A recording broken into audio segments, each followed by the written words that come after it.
রাজশাহী থেকে সরাসরি যুক্ত হচ্ছেন সিনিয়র করেসপন্ডেন্ট সমর সাজু। কথা বলছি তার সাথে।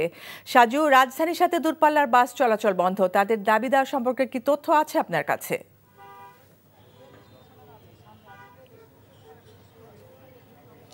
ফারজানা, আমি এই মুহূর্তে রয়েছি রাজশাহী ঢাকা রুটের যে bus counter, Rajshahi Shiroil bus stand, সেখানে রয়েছি এবং এখানে সে মালিক পক্ষ এবং শ্রমিক পক্ষ উভয়ের সঙ্গে কথা বলেছি। উভয়ের যে দাবি দেওয়া নিয়ে তারা পরস্পর বিরুদ্ধে বক্তব্য দিয়েছে। তারা বলছে যে এর আগে শ্রমিকরা, বাস চালকরা যে দাবি করেছিল বেতন ভাতা বাড়ানোর জন্য, মালিক পক্ষ বলেছে যে সেই বেতন ভাতা তারা অলরেডি বাড়িয়ে দিয়েছে এবং আজকের থেকে সেটা কার্যকর করার কথা।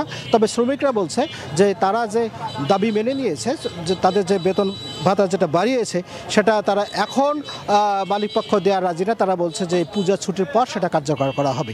আবার এদিকে মালিকরা বলছে যে শ্রমিকদের বেতন বাড়ানোর পরেও তারা অযৌক্তিক যে দাবি আরেকটি করেছে, সেটা হলো যে এসি বাসের প্রতি 20টি আসনের বিপরীতে তাদের একটি আসন ফ্রি দিতে হবে।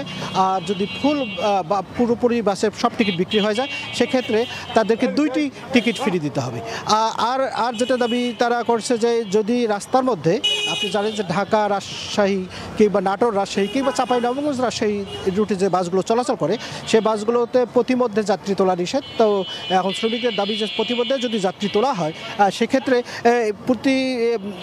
তাদের যে দাবি সেটা হলো সর্বোচ্চ 1000 টাকা জরিমানা করতে পারবে মালিক পক্ষ, এবং সেটি শ্রমিক যে ইউনিয়ন আছে সেই ইউনিয়নের সঙ্গে কথা বলার পর সে দাবি তাদেরকে মানতে হবে। তবে সবচেয়ে যেটা বড় সমস্যা হয়েছে যে ঢাকা রুটে যে যাত্রীরা, তারা আগে জানতো না, যারা যে হঠাৎ করে বাস বন্ধ হয়ে গেছে, তারা এখানে এসে চরম ভোগান্তি দিতে পারেছে। কারণ একটি মাত্র বাস ছাড়া, একতা বাস ছাড়া অন্য কোনো বাস আর চলাচল করছে না। আর ট্রেনের উপর এখন বাড়তি চাপ পড়েছে, ট্রেনের টিকিট পাওয়া যাচ্ছে না ঢাকা রাজশাহী রুটের। ফারজানা, বান্ডেল থাকলে প্রতি সেনমানিতে টাকা বাঁচবে। বিকাশ সেনমানি বান্ডেল কিনে জিতুন প্রতি লেনদেনে। ভাই বয়সটা কত ভাই? এই বয়সে কি আপনি জাউরামি করেন নাই? ফার্স্ট টাইম করতে গিয়ে কট খেয়ে গেলাম গো ভাই। জাউরামি করার সময় মনে থাকে না তোমার যে জাউরামি করতে যেতেছি নাকি কট খেতে যেতেছি? হায় ভাই, আপনি কি একটা কথা বলছেন ভাই, আমার জীবনের একটা বিশাল লার্নিং ভাই, এটা উপদেশ হিসেবে নিলাম ভাই। তাই চাইলাতে নামতে জায়গা তাহলে শোনো ভাইয়া, তোমার একটা কথা কই, সব কার্ডই তোমার এনজয়ের জায়গা লয়ে যাবো না, কিছু কিছু কার্ড এমন মাইন্ডটা চিপা লয়ে যাবো। আরে টের পাইতে দিব ভাই, কি হইলো আমার লোকে? এই কি পাইলাম আমাকে দুইটা মোবাইল, আর মোবাইলে কত টাকা? 6000। এদিকে পুষবো রামগো?